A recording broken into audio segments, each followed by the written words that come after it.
Hey guys, welcome to Reality Check. I'm Huang Jiyuan. Before we start, I'd like to show you a video. See the spots that lighted up randomly in the video? Those are the first confirmed use of US cluster bombs by the Ukrainian forces against the Russians. According to the Russian Defense Ministry, so far, one Russian war reporter was killed and 3 were wounded by the weapon. Cluster bombs usage dates back to World War II.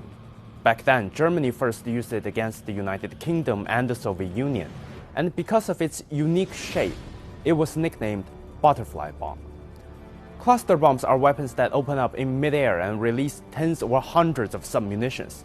According to the Cluster Munition Coalition, they could, quote, saturate an area up to the size of several football fields.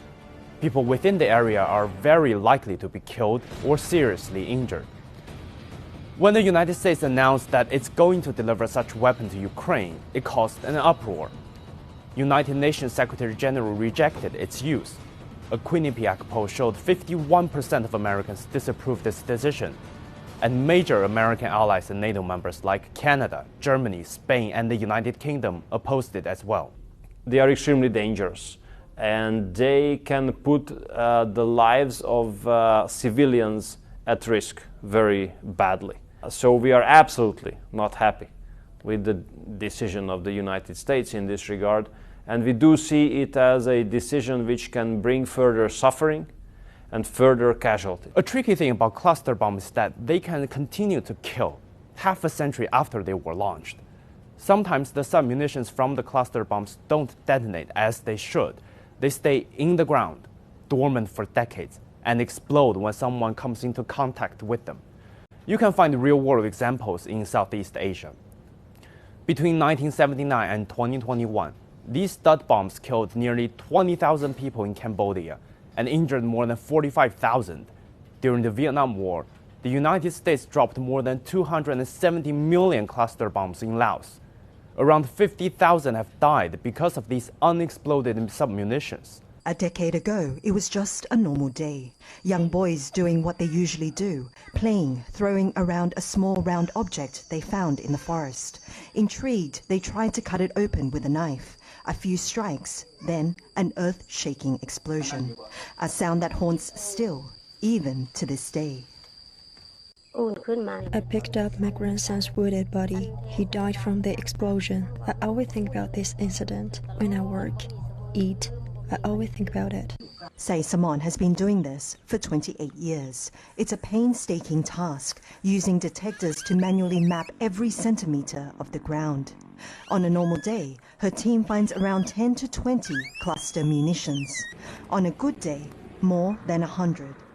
Say Simon said that only 1% of the contaminated land in Laos has been cleared, and that it is impossible to clear Laos of all these bombs. This is what people in the conflict zone will face for several decades after the cluster bombs were launched. When the United States made the announcement of sending cluster munitions to Ukraine, it claimed the dud rate of the bomb is less than 2.35%. But the 2022 Congressional Research Service's report on cluster munitions stated that some manufacturers claim a submunition failure rate of 2% to 5%, whereas mine clearance specialists have frequently reported failure rates of 10% to 30%.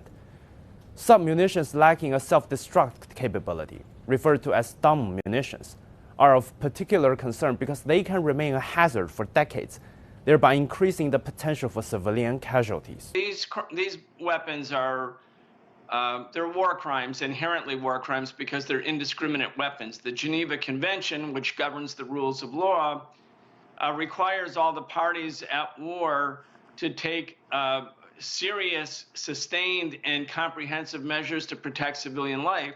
The New York Times editorial wrote, sending cluster munitions to Ukraine amounts to a clear escalation of a conflict that has already become far too brutal and destructive, and that these weapons are morally repugnant for the indiscriminate carnage it can cause long after the combatants have gone. Morally repugnant, indiscriminate carnage. The United States made an unfortunate and sad decision. Now the question is, will the global community remain a passive observer of this horrific choice, or will the international community hold it accountable for these actions?